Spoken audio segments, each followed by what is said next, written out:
The resumption of peace talks are seriously impeded by the political crisis in the south.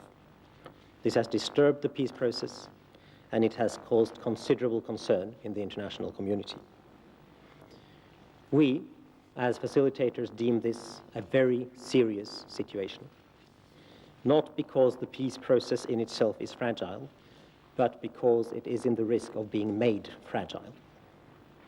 Even though most concerned parties and most concerned politicians pledge their commitment to upholding the ceasefire, and even though there is overwhelming public support in all areas of the country for the peace process, we need to make clear that the ceasefire will be much more difficult to sustain in a political vacuum. If there is no negotiations, if there is no political horizon, the ceasefire in isolation will be much harder to sustain.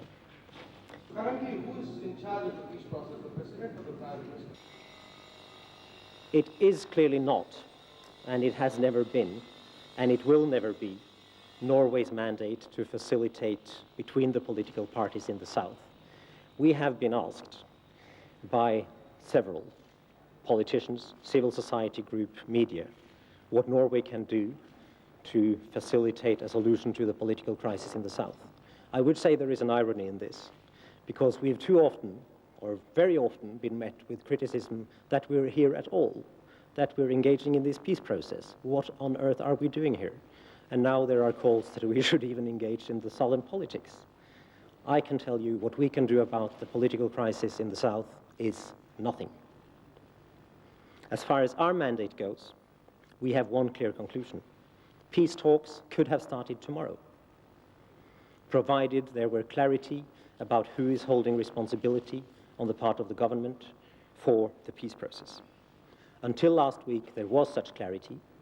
Today, there is no such clarity.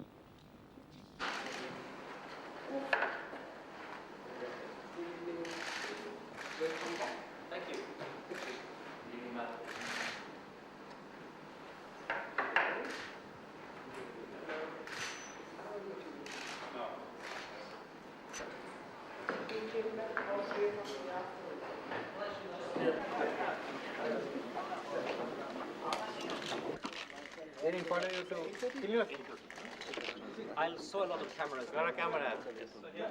Okay.